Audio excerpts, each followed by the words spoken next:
모든 경영 일선에서 물러났던 조현아 사장이 3년 4개월 만에 현업으로 돌아왔습니다. 그녀의 복귀로 한진그룹 경영권 승계 구도에도 변화가 불가피한데요. 이 부분 짚어보겠습니다. 자, 최수호 기자. 네. 먼저 한진그룹 지배구조 정점에 있는 것이 한진칼이죠. 근데 여기서 지분 60%를 가진 것이 저비용 항공사인 진에어인데 최근 진에어 주총에서 조영 회장이 여기 이사를 맡았어요. 네, 사내 이사를 맡게 됐는데요. 네. 사실 총수 일가가 계열사의 사내 이사를 맡는 것은 흔한 일입니다. 그런데 조영호 회장이 다른 계열사의 사내 이사를 많이 맡고 있는 상황에서 굳이 진에어의 사내 이사까지 다시 선임하게 된 배경에 대해서 뒷말이 나오고 있는데요. 일단 회사 측이 밝힌 표면적인 명분은 역시 책임 경영입니다. 하지만 이 상황을 좀 들여다보면 나름대로의 속사정이 있습니다. 원래 이 총수 일가 가운데서 이 계열사 진에어의 사내 이사는 막내딸인 조현민 부사장이 맡아왔습니다. 그런데 앞서 말씀드린 것처럼 조현민 부사장의 국적이 미국 국적이기 때문에 좀 문제가 불거졌거든요. 이 국가 기관 사업 중에 하나인 항공업의 임원을 외국 국적자가 맡고 있는 것이 과연 적합하냐는 논란이 제기된 겁니다. 이런 논란이 제기된 끝에 결국 조현민 부사장이 2016년에 이 등기 이사직을 내려놨거든요. 그 이후에 바통을 이어받은 것이 장남인 조원태 사장입니다.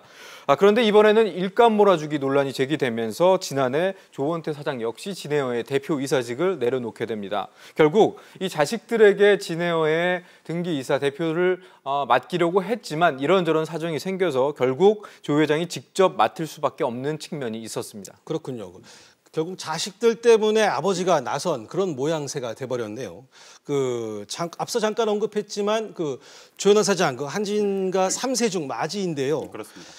땅콩 회항 갑질 파문이 불거지기 전까지는 경영적인 면에서 꽤 능력을 보였다면서요. 그렇습니다. 조 사장은 이미 지난 2011년부터 2014년까지 칼 네트워크 대표이사를 지낸 적이 있습니다. 물론 이번에 대표이사 지위까지는 회복되지는 않았지만 대표로 있을 당시에 호텔 서비스 등의 수준이 한 단계 높아졌다라는 평가가 적지 않았습니다.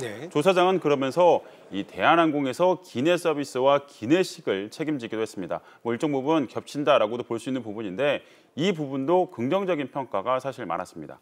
이런 상황에서 칼 호텔은 지난 2016년 116억 그리고 지난해에는 228억 원 규모의 순손실을 기록하기도 했습니다.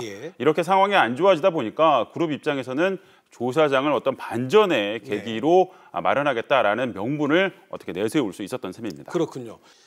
한진그룹 조영호 회장의 자녀가 지금 조현아, 조원태, 조현민 1남 2녀인데 아직 경영권 승계를 어떻게 할지 결정되지 않았단 말이에요. 향후 경영권 승계 시나리오 어떻게 관측되고 있습니까? 일단 이미 전해드렸다시피 조현아 전 부사장은 이번에 칼 호텔 네트워크 사장으로 복귀를 했습니다. 이미 조 사장은 이 땅콩 회항 사건으로 그룹 내 모든 직위를 내려놓기 전에도 호텔 레저 사업을 총괄해 왔었습니다. 한진 관광 대표이사나 이 왕산 레저개발 대표이사를 조 사장이 맡아왔습니다. 이렇게 본다면 조 사장은 그룹 내 어떤 호텔 사업을 총괄하는 것으로 경영권 승계가 이루어질 것으로 보이고요. 말씀하셨던 대로 이 항공 부분은 장남인 조원태 대한항공 사장과 그리고 막내인 조현민 진에어 부사장이 맡을 것으로 보입니다. 한진그룹 3세 경영 체제의 어떤 큰 밑그림은 갖춰졌다 이렇게 볼 수 있는 셈입니다.